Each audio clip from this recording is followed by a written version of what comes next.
Yep, it is finally happening, the hyperlapse tutorial you've all been waiting for. But before we start, allow me to introduce myself. My name is Vandeputte, I'm Thomas from Sydney, Australia, and this channel is all about time-lapse and teaching. We're gonna keep things nice and simple today. All you need to shoot a hyperlapse is a camera, a lens, a set of arms, a set of legs, a track to follow, and a subject to shoot, and also Adobe After Effects to stabilize the shots that we're about to get. What's that? No tripods, dollies, sliders, gimbals, or stabilizers? Nope, handheld baby, just the way I like it. If you think this is too simple, trust me, I know what I'm doing. I've been doing this for years, literally as a job. I got my permanent residency visa here in Australia as a distinguished talent visa, which, you guessed it, my distinguished talent is hyperlapse photography. Now, if somehow you've made it this far into the video without knowing what a hyperlapse is like a time-lapse on steroids. So it's the same idea. You shoot a series of photos and create a video file out of that, but instead of keeping the camera on a slider or on a tripod, you're gonna move it through time and space. That sounds exciting, right? So, how do we go about shooting this? You're going to choose a subject, in my case, obviously, the Sydney Opera House, because it's, you know, it's a pretty damn cool building. You're going to activate the grid view in live view or in your viewfinder, and you're going to make sure that one element of your photo or of your composition always lines up at the exact same spot in every single photo. So you're going to want to do a test run to make sure that that point doesn't get obscured by anything like poles or a tree or a wall or anything. A little side tip. Image stabilized lenses are really nice for handheld hyperlapses, and you don't want to go wider than 24mm focal length equivalent on a full frame. Anything wider than that will really mess up the stabilization. You want to keep your camera as level as possible, and you want to get in the zone, so you get consistent footstep sizes and consistent frequency of clicking.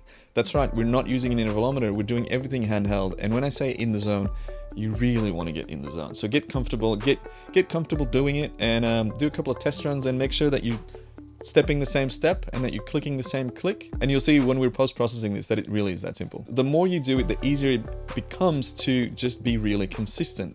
You're always the same height, so you don't have to worry about that. You're like pretty much a human monopod, you know, hold the camera up to your eye level and that's always going to stay the same, clearly. And then the step size, just keep it as accurate as possible, and again, get in the zone, get comfortable, and you'll notice that it goes pretty well. Once you've shot, I'd say a minimum of 100 photos, you can keep shooting or stop shooting, or, you know, do whatever you want. I'm not in control of your life. Load the sequence into After Effects and create a composition with the shots that you took. Now, it really is this simple. You drag the warp stabilizer effect on there, put it on 10%, and let it analyze for a couple of minutes. You're gonna wanna probably redo that process. So here's a little tip. Create a new composition from the composition that you've already stabilized and apply the stabilizer again. As you can see, unstabilized to 1 run to 2 runs of stabilization is a massive difference. You can keep doing this until it's as smooth as possible.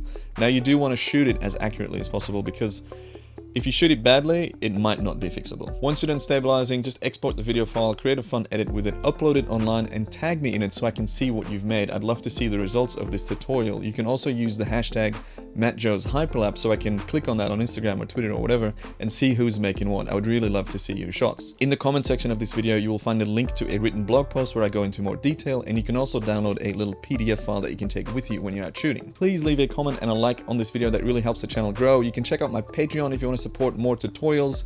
And yeah, I'd like to thank you guys and girls so much for watching, and hopefully see you on the next video. Peace. That was MKBHD style. Peace.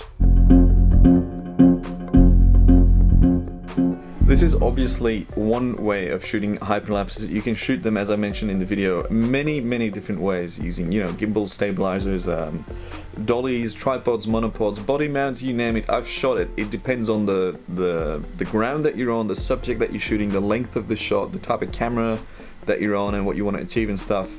I've made a couple other tutorials. You can check out the tutorial on how I shoot hyperlapses on a mobile phone, or how I shot one on a gimbal with the Zhiyun Crane 2, which was a big hit and a lot of people really liked that. So you can check those videos out somewhere on this screen, and yeah, check out some of the other content on this channel if you're new here. Again, thanks for watching, and I'll see you on the next one.